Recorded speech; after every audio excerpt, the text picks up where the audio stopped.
Hi everyone and welcome. Today I'm going to talk to you about a very common topic which is usually linked and associated with ancient Egypt. So I'm going to talk to you about the curse of the pharaohs or the curse of the mummies. Of course, I expect without any hesitation that most of you may have already heard about the curse of the pharaohs on movies, books, documentaries, and newspaper articles. But how did the curse of the pharaohs as a myth come to existence? What was the trigger? Well, before we start tracing back the history of the curse of the pharaohs, we need to define what a curse basically is. So, generally speaking, a curse is believed to be an evil supernatural power which inflicts harm on human beings or any other entities. And by saying harm, that could be an illness, an incident, and in some cases, even death. And of course, in the context of ancient Egypt, a curse refers to an evil supernatural power which plagues all those who disturb the final resting places of the pharaohs. So usually we're talking about thieves, tomb robbers, archaeologists, and so on. So how did the curse of the pharaohs start?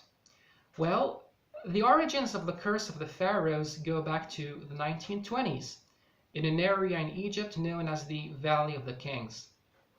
The Valley of the Kings is an archaeological site where many famous pharaohs belonging to the 18th, 19th, and 20th dynasties were buried. For example, Ramesses II, Thutmose II, Amenhotep III, and many other famous pharaohs were buried there in the Valley of the Kings.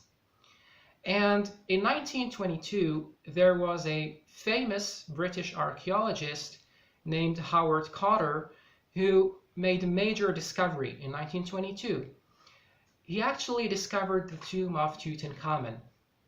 What is so exceptional and amazing about this archaeological discovery was that King Tutankhamun's tomb was exceptionally intact when compared to the tombs of the other pharaohs in the Valley of the Kings, which had already been robbed. So King Tutankhamun's tomb was filled with a breathtaking treasure. Well, for the ancient Egyptians, a pharaoh was considered to be a living god, or at least the supreme ruler of Egypt. And death was a transition into another state of existence.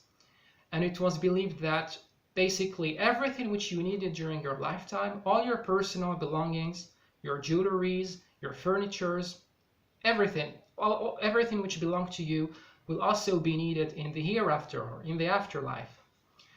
So this fervent belief in life after death prompted or encouraged the ancient Egyptians to construct elaborate tombs and to bury their pharaohs with treasures. And when Howard Carter discovered the tomb of Tutankhamun, when he entered that tomb, there was an inscription within that tomb. And that inscription, which was written in hieroglyphics, said, "Death shall come with swift wings to him who touches the tomb of a pharaoh." So this sentence marks the very beginning of the curse of the pharaohs. And the first victim of this curse, which is the curse of Tutankhamun in this case, is a man named Lord Carnarvon. Back in 1917, Egypt was still part of the British Empire. It was under the British rule. And doing archaeology and exploring the tombs of Egypt was certainly costly. And Lord Carnarvon is the one who financed or funded the expeditions of Howard Carter in Egypt. And Lord Carnarvon actually visited the tomb of Tutankhamun shortly after it had been discovered in early November 1922. And in the spring season of 1923, Lord Carnarvon was sailing on the Nile River, and a mosquito bit him. 2 or 3 days later, when Lord Carnarvon was shaving, he accidentally cut himself exactly where the mosquito had bitten him just a few days before. And then Lord Carnarvon started suffering from blood poisoning, he became infected, and then he eventually passed away on April 5th, 1923. According to legend, at the very moment when Lord Carnarvon passed away, all the lights in the city of Cairo mysteriously went out, and Cairo was actually plunged into complete darkness. The second victim is a man named George J. Gould, who was an American railroad executive.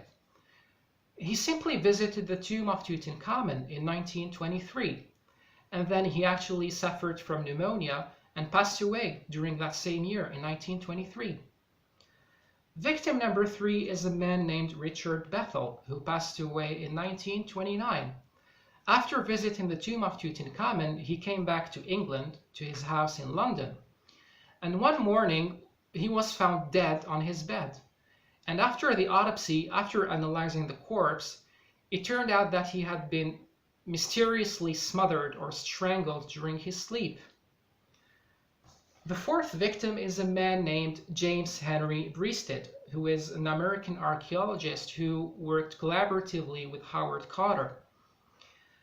James Henry Breested visited Egypt many times, and after he visited the tomb of Tutankhamun, when he came back home to America, when he entered his house, he found within the cage of his bird, of his parakeet, a cobra. And that cobra must have obviously eaten that bird. And we should not forget that the cobra, or snakes in general, symbolize Egyptian monarchy. And there is actually a very famous Egyptian goddess named Wadie, who is a snake-headed woman. And it has been reported that James Henry Breested passed away right after his next visit to Egypt. And the last victim, and I personally don't really consider him to be a victim, is Howard Carter, basically the very first man who uncovered the tomb of Tutankhamun. He passed away in 1939, but he didn't suffer from any illness, and he didn't really die in strange and mysterious circumstances. So some people attribute to his death to the curse of the Pharaohs, and others don't.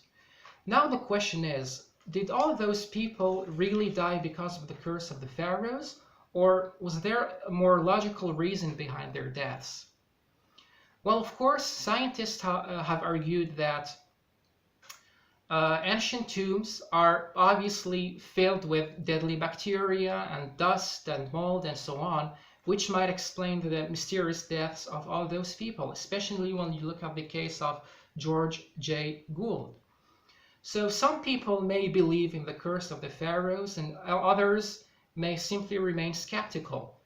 But one thing's for sure, I mean, when you look at such stories about the curses of the Pharaohs and so on, it really fuels the interest and the fascination that we have for ancient Egypt. I think that this brings us to the end of our video for today.